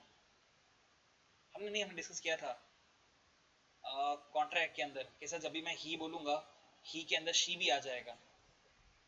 किया था ऐसा डिस्कस। इन सबको बोलते हैं इंटरप्रिटेशन। ये लॉ मतलब कोट करता है। आपका फर्स्ट पॉइंट है, देखो, regulation of interpretation of the acts and codes. Dispute resolution पढ़ा हमने, promotion of fairness among the citizen friend. ठीक है, ये 3 फंक्शंस हैं कोर्ट के, फंक्शंस ऑफ जुडिशरी सिस्टम मतलब कोर्ट। हायरार्की हमको ऑलरेडी आता है सर, सुप्रीम कोर्ट होता है, उसके नीचे हाई कोर्ट होता है, उसके नीचे डिस्ट्रिक्ट कोर्ट होता है, और नया एक है मेट्रोपॉलिटन कोर्ट। 4 है। सुप्रीम कोर्ट में 3 पॉइंट याद करने जैसे, हाई कोर्ट में 4 पॉइंट, डिस्ट्रिक्ट कोर्ट में 3 पॉइंट, मेट्रोपॉलिटन के अंदर 2 पॉइंट। 7 मार्क के क्वेश्चन के लिए। पहले हम सुप्रीम कोर्ट की बात करते हैं। सबसे आसान पॉइंट सबसे पहले में लिखा हुआ है सेंट्रल कोर्ट, या एपेक्स बोल लो, the apex court of law in India. सबसे आसान। दूसरा आसान सुनना मिलेगा आपको उसी फर्स्ट लाइन के अंदर सेकंड हाफ में, एस्टैब्लिश्ड ऑन 26 ऑफ जनवरी 1950। फिर आपको तीसरा मिलेगा उसके अंदर कि सर इनिशियली सुप्रीम कोर्ट के अंदर 7 लो का बेंच था, अब क्योंकि नंबर ऑफ केसेस बढ़ गए हैं तो 7 से 34 हो गया। हाईएस्ट कोर्ट होता है पोस्ट, सेकंड लाइन में लिखा हुआ है CJI, highest court, highest post. ऐसे लगा 3-4 पॉइंट हो जाते हैं चीफ जस्टिस ऑफ इंडिया। देखिए रहा, तो ये हो गया मेरा पहला point, supreme court is the apex body of the judiciary. ये पहला पॉइंट। दूसरा, एस्टैब्लिश ऑन 26 जनवरी 1950। आराम से मतलब बिना रट्टा मारे भी याद हो जाए ऐसा पॉइंट है, इजी इजी। फिर तीसरा, chief justice of India is the highest authority appointed under dash dash dash. Article हम याद ही नहीं कर रहे थे। 3 पॉइंट ऐसे ही हो गए। आगे का याद रहे तो अच्छा, नहीं रहे तो भी अच्छा, आसानी मेरे हिसाब से। The principal bench of Supreme Court consists of 7 members, including the Chief Justice of India. Presently, the number has increased to 34, including Chief Justice of India, due to rise in number of workload. An individual can seek relief in Supreme Court by filing a writ petition. याद रहे तो आप वो भी मांग कर सकते हो। याद रहे तो आपके फंडामेंटल राइट के खिलाफ कुछ हो रहा है, उसके खिलाफ कोर्ट में जाना, रिट पिटीशन। नीचे आते हैं हाई कोर्ट के ऊपर, उसमें तो बहुत इजी पॉइंट है। पहला, highest authority in a state. दूसरा, इंडिया के अंदर 25 हाई कोर्ट है, आपको ऐसा पॉइंट मिलेगा। तीसरा, हर स्टेट यूनियन टेरिटरी के अंदर एक हाई कोर्ट मिलेगा ही मिलेगा सर आपको। फिर डिफिकल्ट पॉइंट की बात करें, दिमाग वाला, हाई कोर्ट के पास एपेलेट, ओरिजिनल, सुपरवाइजरी पावर्स है, ऐसा आपको एक पॉइंट मिलेगा। मतलब समझते हैं सर, नीचे करता हूं मैं, पॉइंट मार्क करना स्टार्ट करता हूं। Highest court of appeal in each state and UT is the high court. सबसे पहला सबसे आसान पॉइंट। अगला, Indian constitution states that there must be a high court in each state. ये दूसरा पॉइंट हुआ। तीसरा, दिमाग वाला, याद रहे तो high court has appellate, original and supervisory. So मतलब क्या सर, अगर केस सीधा हाई कोर्ट में आए ओरिजिनल, सर डिस्ट्रिक्ट कोर्ट से हाई कोर्ट में आए एपेलेंट, अपील हुआ ना, मेरे पास आया, और नीचे वाले कोर्ट को हेल्प करना इज सुपरवाइजरी। तो हाई कोर्ट हैज एपेलेंट, नीचे से कोर्ट केस मेरे पास आया, ओरिजिनल सीधा मेरे पास आया, नीचे वालों की हेल्प करना सुपरवाइजरी। ठीक है sir. In India there are 25 high courts, हर स्टेट यूटी के अंदर एक, और जो 7 सिस्टर्स है उनके बीच में एक ही है। तो 6 states share a single high court. याद रहे तो An individual can seek remedies against violation of fundamental rights in high court by filing a writ. तो बहुत सारे पॉइंट्स है हाई कोर्ट के अंदर, बहुत सारे। डिस्ट्रिक्ट कोर्ट की बात करते हैं, हाई कोर्ट के नीचे, उसके अंदर भी 2 पॉइंट है सर। एक, the courts of district, the court of sessions. Below the high courts under district court, obviously मेरा एक पॉइंट हो गया। द कोर्ट ऑफ डिस्ट्रिक्ट जज deal with civil law matters, criminal नहीं, civil law matters, that is contractual disputes and claim of damages. The court of sessions deal with criminal matters. Under pecuniary, pecuniary मतलब monetary, under pecuniary jurisdiction civil judge case सुन सकता है 2 करोड़ रुपए तक के, उसके ऊपर के नहीं सुन सकता। तो पहला पैराग्राफ बेसिकली हम पूरा कर रहे हैं क्योंकि वो आसान है। नीचे वाला नहीं, उसके नीचे वाला हाँ, जस्ट लाइक अपना police station, court get territorial jurisdiction based on the areas covered by them, जैसा अपने पुलिस स्टेशन में होता है। Cases are decided based on local limits within which the parties reside or the property under dispute is situated. Last, एक ही point, उसको अपन 2 point बनाएगा। पहला, metropolitan courts are established in metropolitan cities in consultation with high court. Full stop. दूसरी line, metropolitan courts are established where the population is 10 lakhs or more. वो point तो एक ही है, उसको 2 में तोड़ दिया। ये आपका तीसरा क्वेश्चन हो सर एग्जाम का। देखिए आपको समझ में नहीं आया तो मैं वेट करता हूँ। थर्ड पॉइंट था आपका ये, 5 ही है, 3 तो हो गए। वेटिंग।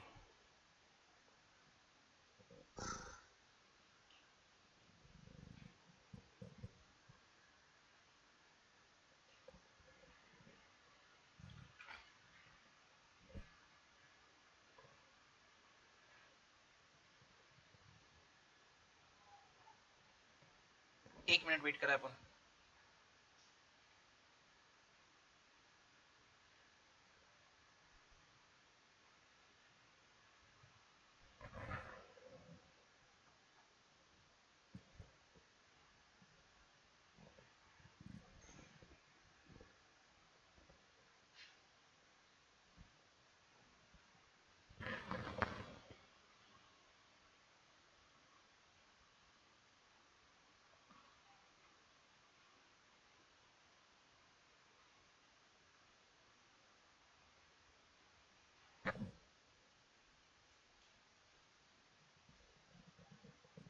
हो जाना चाहिए। आगे एक और आखिरी एग्जाम का क्वेश्चन, चौथा, ये शॉर्ट नोट्स। सेबी, आरबीआई, ये फिर भी सुना सुना नाम है, नीचे वाला सुना सुना नहीं है सर, उसमें दिमाग लगेगा। आईपीपीआई वाला ये आया था जून 24 में, 7 मार्क का। ठीक है, हम सेबी से स्टार्ट करते हैं। कितना ऑब्वियस पॉइंट है पहला वाला कि sir it is a regulatory body. किसको रेगुलेट करता है सर? स्टॉक मार्केट को, कैपिटल मार्केट को। तो इज अ रेगुलेटरी बॉडी, एक पॉइंट हो गया। For securities and commodity market in India. तीसरा, हम पैसे की बात कर रहे हैं तो under the ownership of ministry of finance. And last, Harshad Mehta के कांड के बाद आया था, तो स्मार्टली स्मार्ट लाइन किया मैंने, it was established as an executive body and was given statutory powers on भी नहीं, statutory powers through the SEBI Act 1982। मैंने एक भी डेट याद नहीं करी और फिर भी मेरा आंसर कंप्लीट है। डेट गलत लिखने से अच्छा ना लिखना। तो सेबी में शॉर्ट नोट 2 मार्क का आया था एग्जाम में जून 24 के अंदर। ठीक है, चारों पॉइंट मेरे हिसाब से आसान, चारों मतलब चारों पॉइंट। अब एक ही बात करते हैं। पहला पॉइंट बहुत ऑब्वियस, ये तो हमने ओसी में ही पढ़ा होगा शायद, ओसी में पता नहीं किस में आता था, lender of last resort, bankers bank, पता नहीं क्या गंदा गंदा लिखा था, वही सब है। इको में भी तो आता है नहीं, इको में आता है ना। Is India central bank and regulatory body responsible for regulation of Indian banking system. पहला पॉइंट, पहले 3 पॉइंट आसान है।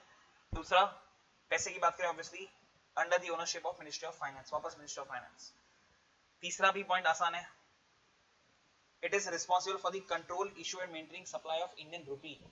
पढ़ के आसान लगता है पर वो बहुत काम का पॉइंट है, क्योंकि अगर वो ना हो तो अपना हाल भी जिम्बाब्वे जैसा हो जाएगा। जिम्बाब्वे 1 करोड़ जिम्बाब्वे डॉलर के अंदर एक ब्रेड का पैकेट आता है। नहीं पता आपको ये? कितना दर्द है तुम्हारे जीवन में। गूगल पता नहीं सर्च करेगा कि नहीं करेगा।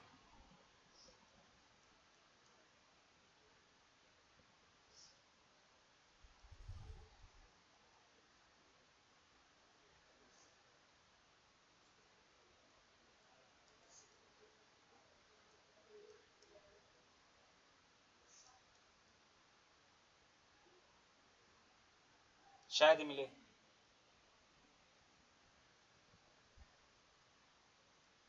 ये ढूंढ रहा था मैं, हाइपर इन्फ्लेशन। इसका एग्जाम्पल मिले तो अच्छा है।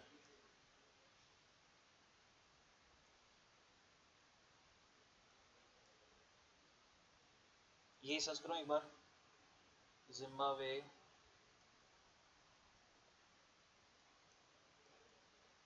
Hyper inflation.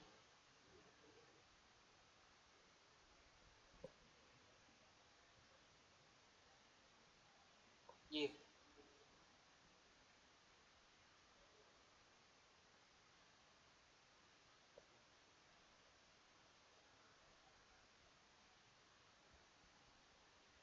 इन्फ्लेशन रेट देखना है यहाँ पे, ये 79, काउंट ही नहीं कर सकता मैं तो, इतना इन्फ्लेशन था। Last try hyper inflation, last try मिले तो ब्रेड कॉस्ट, शायद मिले तो। हाँ मिल गया, हाँ हाँ। First paragraph, historically bread prices have been extremely high with a loaf bread का costing 10 million Zimbabwean dollar at one point. मतलब मैं 1 मिलियन मतलब होता है 10 लाख, 10 मिलियन मतलब 1 करोड़, 1 करोड़ भी जिम्बाब्वेन डॉलर अगर मैं लेके मार्केट में जाऊं, एक ब्रेड का पीस मिलेगा तो 2 थैली लेके जाएंगे और हाथ में एक ब्रेड लेकर आएंगे। ये सिचुएशन है सर। सर ऐसा क्यों? वहां का जो प्रेसिडेंट था उस टाइम पे, 2008-9 की बात है शायद, रिसेंटली भी हुआ था। वहां का हमारा जो प्रेसिडेंट था जिम्बाब्वे का, कोई दीदी जैसा था, सेकंड लास्ट बेंच वाली, क्या नाम तेरा पागल? मीनाक्षी वैसा, मीनाक्षी जैसा कोई मिनिस्टर था। उसने पूछा अपने मिनिस्टर से, प्रेसिडेंट मिनिस्टर से पूछा कि अपने देश में इतना गरीबी क्यों है। मिनिस्टर ने बोला कि सर इन लोगों के पास पैसा नहीं है। मीनाक्षी जी जैसा जो प्रेसिडेंट था उसने बोला कि काम करो, नोट छपाओ और सब में बांट दो, सब अमीर हो जाएंगे। मिनिस्टर्स भी वैसे ही थे, नोट छापे सर और सब में से मुफ्त में बांटे, मुफ्त। हाँ लो लो लो। वैसे हुआ क्या समझने की ट्राई करना। सपोज कल मैं गरीब था, आप भी गरीब थे, मेरे पास 10 रुपए थे, आपके पास भी 10 रुपए थे। आज आपके पास 1 करोड़ है, मेरे पास भी 1 करोड़ है, औकात तो सेम ही हुई ना। और वैल्यू ऑफ मनी घट गया सर, जो 10 रुपए में आता था अब वो 1 करोड़ में आ रहा है। इसलिए पॉइंट नंबर 3 काम का है sir, responsible for control issue maintaining supply of Indian rupee. जैसे जिम्बाब्वे जैसा सेम इंडोनेशिया में भी है, 40,000 इंडोनेशियन करेंसी में एक ब्रेड का पैकेट आता है, वो मैं खुद खरीदा हुआ, ऐसा मुझे पता है। इंडोनेशिया में वैसा ही है। नीचे आते हैं, 3 आसान पॉइंट हो गए, चौथा आसान पॉइंट पकड़ते हैं। सेकंड लास्ट वन में आएगा आपको 100%। RBI established national payment corporation of India, NPCI. शायद लोगों से पहचान जाओ, शायद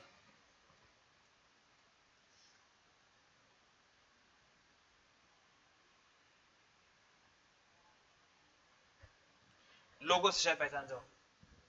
रिस्पॉन्सिबल है बेसिकली जो भी ऑनलाइन पेमेंट है उसके अंदर कुछ फ्रॉड ना हो, सब स्मूथली हो, वो एनपीसीए ध्यान रखता है।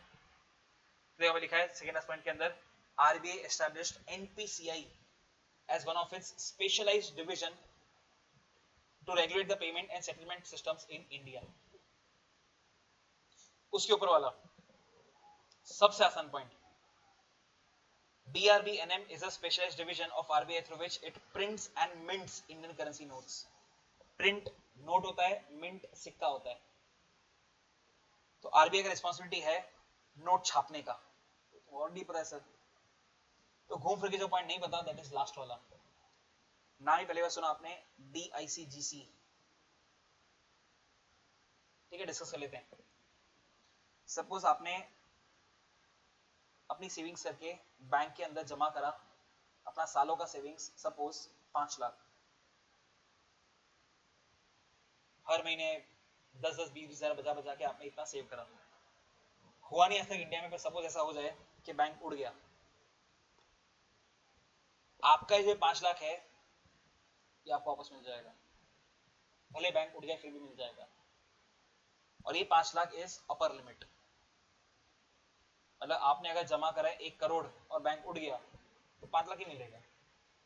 सर 1 लाख जमा करा तो 1 लाख ही मिलेगा, 1 लाख और 5 लाख नहीं मिलेगा, ये तो रिटर्न हो गया फिर investment. Amount deposited of 5 lakh whichever is lower. ठीक है, थर्ड पॉइंट तो एनपीसीआई वाला पॉइंट ही है, रिस्पॉन्सिबल फॉर कंट्रोल वाले के नीचे, manages countries main payment system and works to promote the economic development. तो ऐसे करके 7 पॉइंट आपको, कोई भी 4 पॉइंट आने चाहिए, मैक्सिमम 5 पॉइंट आपको आने चाहिए। मैंने आपको 7 सिखाए, अब आप देख रहे हो कौन से 5 सिलेक्ट करने हैं आपकी मर्जी के। आरबीआई के अंदर वेट करता है अपन 30 सेकेंड्स।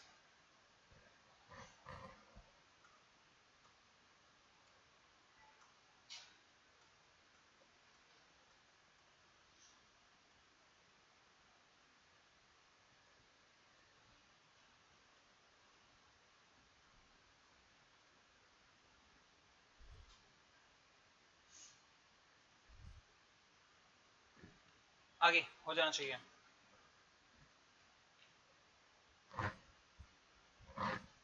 सिर्फ में नहीं, आपके सीए फाइनल में आएगा, 100 मार्क का पूरा पेपर है। आपको शॉर्ट में समझाने की ट्राई करता हूँ। हिस्ट्री में जाके पढ़ाता हूँ आपको मैं। 2014 के अंदर बीजेपी आया था और उस टाइम के जो फाइनेंस मिनिस्टर थे, अब नहीं रहे, अरुण जेटली। बहुत पढ़ा लिखा आदमी था और बहुत अच्छे अच्छे इसने कानून लेकर आया। उन कानून में से एक था आईबीसी, जो अपन पढ़ रहे हैं, इंसॉल्वेंसी बैंक्रप्सी कोड 2016, आईबीसी 2016। तो पहली बात तो ये एक्ट नहीं है, कोड है, कोड। क्वेश्चन ऑब्वियसली इस एक्ट क्या होता है, कोड क्या होता है। और हिस्ट्री में जाते हैं। सर अगर मुझे किसी से पैसा लेना है, सपोज मुझे इससे पैसा लेना है और ये मुझे पैसा दे नहीं रहा, तो इसके खिलाफ कंप्लेंट फाइल करने के लिए पहले मेरे पास अलग अलग 3-4 कानून थे, अलग अलग। अब ये नहीं पता पड़ता था कौन से कानून के अंदर कहाँ पे केस फाइल करूं। तो हमने क्या करा, मतलब अरुण जेटली ने क्या करा, इन चारों को एक ही बना दिया। जब हम बहुत सारे एक्ट को मर्ज कर देते हैं तो उसको हम कोड बोलते हैं। ये पहले सीखने जैसी चीज हो गई कि 4-5 एक्ट को मर्ज करके एक बना दिया, उसको कोड बोला हमने। असल कोड करता क्या है, लाइक आई सेड सर, पहले अलग अलग कानून थे, पैसा रिकवर करने में साल लग जाते थे, 3-3, 4-4, 5-5 साल लगते थे पैसा रिकवरी होने में। अरुण जेटली ने क्या बोला कि सर हमारे इस कानून के अंदर हम 330 दिन में मैक्सिमम, सब एक्सटेंशन के बाद सब मिला के 330 दिन के अंदर पूरा एक्शन प्लान रेडी कर देंगे कि कहां से पैसा आएगा, कितना पैसा आएगा, आपको कितना पैसा मिलेगा 330 दिन के अंदर। जो पहले 5-10 साल लगते थे, अभी वो 330 दिन में होगा। इसलिए हमने एक कानून बनाया। सपोज मुझे पैसा रिकवर करना है किसी कंपनी से या किसी एलएलपी से, तो मुझे जाना पड़ेगा कोर्ट में, which is NCLT, national company law tribunal. मुझे पैसा रिकवर करना है किसी इंसान से या किसी पार्टनरशिप फर्म से, मुझे जाना पड़ेगा डीआरटी के पास, debt recovery tribunal. Debt recovery tribunal नाम ही लिखा है, उधारी लेने का, डेट रिकवरी ट्राइब्यूनल। सर ऐसे तो कैसे 330 दिन में हिसाब किताब हो जाएगा सर, उसका पूरा प्रोसेस है। अगेन सीए फाइनल में आएगा कि सर सपोज एक कंपनी है ABC private limited, ABC limited, ठीक है, वेंटिलेटर पे है, मरने की हालत में है, नेगेटिव कैश फ्लोज हैं, लायबिलिटी ज्यादा है, असेट कम है। सपोज मुझे इंटरेस्ट है इस कंपनी को रिवाइव करने में, मतलब उसमें जान डालने में, तो मैं बनाऊंगा एक रिजोल्यूशन प्लान कि कैसे इस कंपनी को वापस जिंदा कर सकते हैं. जैसे एग्जांपल, इसकी 7 ब्रांच है, 3 बंद कर दो, 4 चालू रखो, कॉस्ट सेविंग करो, एक्सेट्रा एक्सेट्रा. ये आदमी रिजोल्यूशन प्लान देगा एक इंसान को, इसको हम बोलते हैं रिजोल्यूशन प्रोफेशनल, जो सीई होता है मोस्टली. रिजोल्यूशन प्रोफेशनल जो इस प्लान को पढ़ता है, इस प्लान का अप्रूवल लेता है क्रेडिटर्स से, क्योंकि उनका पैसा अटका हुआ है, तो वो इस प्लान को अप्रूव करने चाहिए. ये इसके और इसके बीच में होता है, अपना दिमाग लगाता है, इनके अप्रूवल लेता है और वो अप्रूव हो जाता है. और फिर अपन इस कंपनी को रिवाइव करना स्टार्ट करते हैं. जैसे रिवाइव करेंगे पैसा जनरेट होगा, पैसा जनरेट होगा, इनको पैसा मिल जाएगा. तो ये सब 330 दिन में होगा सर, जस्ट इमेजिन. तो जो आदमी मैंने आपको बोला, ये वाला बंदा, इसको बोलते हैं रिजोल्यूशन प्रोफेशनल, जनरली सी होता है, दिमाग लगाता है. इसका जो डेटा रखता है, उस डेटा को हम बोलते हैं रिजोल्यूशन प्रोफेशनल की एजेंसी, जो इनका डेटा रखती है. और एक होता है इंफॉर्मेशन यूटिलिटी, जो इन डेटर्स का डेटा रखती है कि किसने पैसा नहीं दिया, किसने डिफॉल्ट करा. तो एक हम है रिजोल्यूशन प्रोफेशनल, हमारी एजेंसी हमारा डेटा मेंटेन करने वाली और इन डेटा का डेटा मेंटेन करने वाली. तो आईबीसी के अंदर एक बोर्ड आईबीबीआई, उस आईबीबीआई के अंदर ये 3 चीजें, आईपी, आईपीए, आईयू. ये सब कुछ करने का मकसद सिर्फ एक, आपका अटका हुआ पैसा आपको जल्दी से मिल जाए, स्मूथली मिल जाए, बस, और कुछ नहीं. 6 पॉइंट है, हमको हर एक पॉइंट समझ में आएगा. पहला पॉइंट, आईबीबीआई के अंदर एग्जाम का क्वेश्चन है. आईबीबीआई के अंदर पहला point, regulator for overseeing insolvency proceedings and entities like IPA, IP, IU in India. सिखाया मैंने आपको. थर्ड पॉइंट पे आता हूं. It covers individuals, companies, limited liability partnerships and partnership firms. The new code will speed up the resolution process for stressed assets in the country. आता है हमको, नीचे भी आता है. It attempts to simplify the process of insolvency and bankruptcy proceedings. नाम ही उसका IBC, Insolvency and Bankruptcy Code of India के 216. लास्ट अभी भी पढ़ गया sir. It handles the cases using 2 tribunals, मतलब courts. एक कोर्ट एनसीएलटी, एक कोर्ट डीआरटी. मैंने आपको ये भी सिखा दिया एनसीएलटी में कौन सा केस आता है, डीआरटी में कौन सा केस आता है, मैं आपको वो भी सिखा दिया. घुमा फिरा के एक पॉइंट बचा जो याद करना आसान. अल्टीमेटली हम बात करें पैसे की, वो करेंसी जिसके ऊपर टकले का फोटो होता है, उस टकले के बर्थडे के एक दिन पहले ही आया, एस्टैब्लिश्ड ऑन 1 अक्टूबर 2016. तो डेट मुश्किल नहीं होनी चाहिए. ऐसे करके 5 पॉइंट दिए हुए हैं सर. देखिए वेट करता है अपन.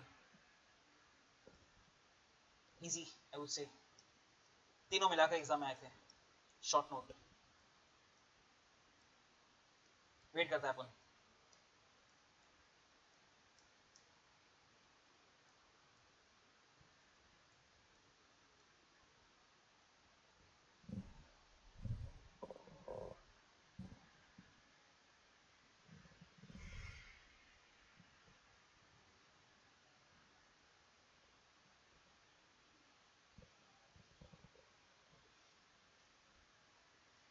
आरबीआई, सेबी, आईबीबीआई, देखिए जल्दी.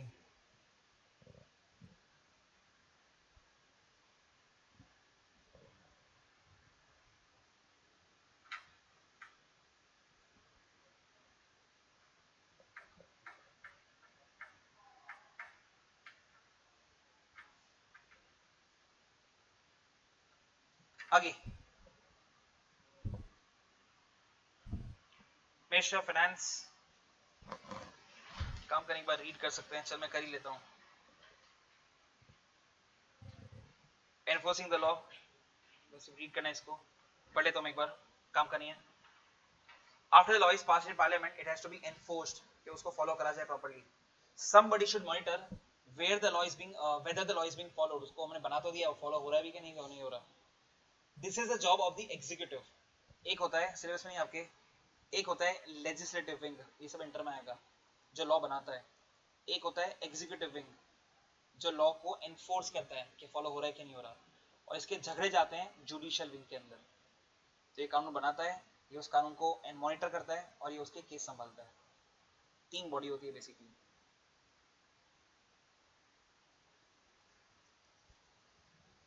Depending on whether the law is central or state law, the central or state government will be the enforcing authority.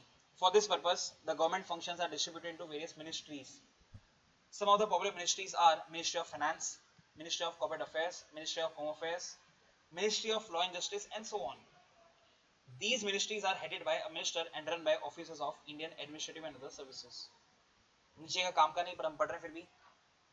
The Government of India exercises its executive authority through a number of government ministries or departments of state. A ministry is composed of employed officials known as civil servants and is politically accountable through a minister.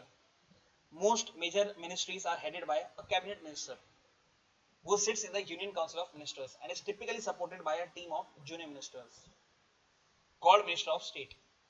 Example दिया उसने, ठीक है. Ministry of Finance, short note के लिए पढ़ने जैसा, is a ministry within the government of India. अपन इसके अंदर मार्क करते हैं काम के points. is a ministry within government of India, सबसे आसान point. concerned with economy of India, serving as a treasury, सारा पैसा इसके पास पड़ा हुआ है. in particular it concerns itself with, तो concerns itself with taxation, financial legislation, financial institution अभी भी पढ़ा अपन ने, RBI, कैपिटल मार्केट्स अभी भी पढ़ा अपन ने, सेबी, दोनों जगह लिखा था अंडर मिनिस्ट्री ऑफ फाइनेंस, दोनों जगह लिखा हुआ था. आरबीआई के अंदर भी और सेबी के अंदर भी. ये रहा सेबी के अंदर मिनिस्ट्री ऑफ फाइनेंस, आरबीआई के अंदर ministry of finance. Central and state finances and union budget. As a chartered accountant, many of your day-to-day work life will be impacted by this ministry and its proclamation. So ये बोलेगा. The ministry is so important that many ministers have preferred to hold the portfolio of finance minister also. काम की बात. One of the important functions of the finance ministry is the presentation of union budget, जो 1 फरवरी को आता है. The annual event is eagerly awaited by professionals and the common man as it provides rates of taxes and budget allocations for the coming year, that is ensuring year. उसका constitution बताया, ठीक है. Departments बताया उसके, एक बार read कर लिया हमने. एमसीए ये आया था लास्ट अटेम्प्ट के अंदर, शॉर्ट नोट इसके ऊपर आया था लास्ट अटेम्प्ट में, short note. Ministry of corporate affairs पे पहला पॉइंट सबसे आसान, इंडियन गवर्नमेंट मिनिस्ट्री, नाम ही है मिनिस्ट्री ऑफ कॉर्पोरेट अफेयर्स, तो इंडियन गवर्नमेंट मिनिस्ट्री. सेकंड हमको ऑलरेडी आता है बिकॉज हम कंपनीज एक्ट भी पढ़ चुके हैं, हम एलएलपी भी पढ़ चुके हैं, दोनों जगह हमने एक ही चीज पढ़ी थी, एमसीए एमसीए एमसीए. तो primarily concern with administration of the companies act 2013, companies act 1926 and LLP 2008, और अभी अभी पढ़ कर आए अपन जो आईबीसी 2016. नीचे भी सेम पॉइंट है. Responsible mainly for regulation of Indian enterprises, जो हमने ऊपर पढ़े, कंपनी, एलएलपी, पार्टनरशिप. नीचे ministry is mostly run by civil servants of the ICLS cadre. Full form दिया नहीं है आपको, एग्जाम में लिखना भी नहीं है, मैं फिर बता देता हूँ. Indian corporate law services, exam में नहीं लिखना, नॉलेज के लिए बताया मैंने सबको. अपॉइंट होते हैं वो लोग यूपीएससी की एग्जाम देके, और हाईएस्ट पोस्ट होता है डीजीसीओए. कोई भी 4 पॉइंट जो आपको अच्छे लगे आप याद कर सकते हैं, कुछ भी डिफिकल्ट नहीं. हम लास्ट पॉइंट पे आते हैं, that is department of home ministry. 6 department दिए हुए हैं, उसमें 3 आपको ऑटोमेटिक आ जाएंगे अगर आप आर्टिकल 370 याद करते हो तो, जो अमित शाह, जिसमें हाथ था अमित शाह का. डिपार्टमेंट ऑफ बॉर्डर मैनेजमेंट, ये होम अफेयर्स के अंदर आएगा. Department of Jammu Kashmir and Ladakh affairs. फिर इंडिया का सिक्योरिटी को हम बोलते हैं डिपार्टमेंट ऑफ इंटरनल सिक्योरिटी, ये सब होम अफेयर्स के अंदर आएगा. फिर बाकी 3 point, department of home, official language, department of states.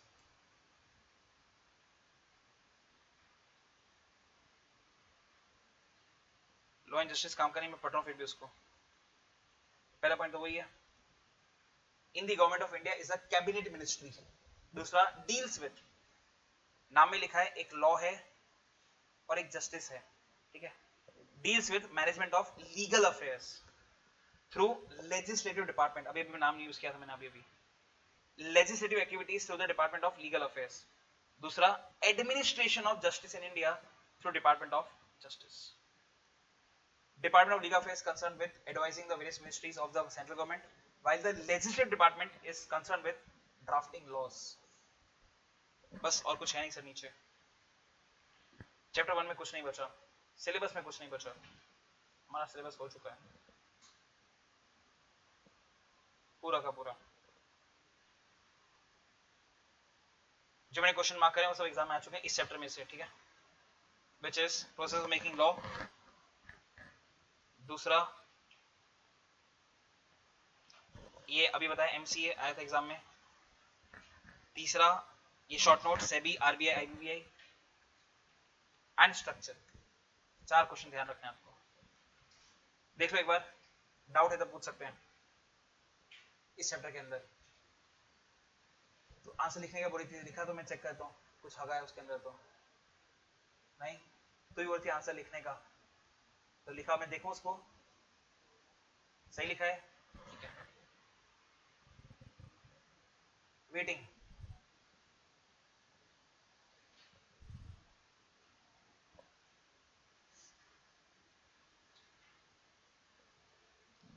Free के 6 मार्क्स हैं फर्स्ट चैप्टर के अंदर।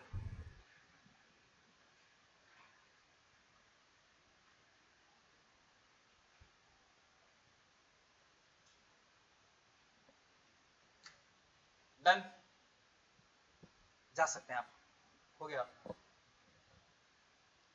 डाउट है तो अपने पास है ही एनीवे सेशन ये वाला, जो परसों से स्टार्ट हो जाएगा। टेस्ट है कितने बजे? हाँ तो जल्दी कर देंगे, क्या करोगे 4:30 तक? दीदी को बोल देता हूँ।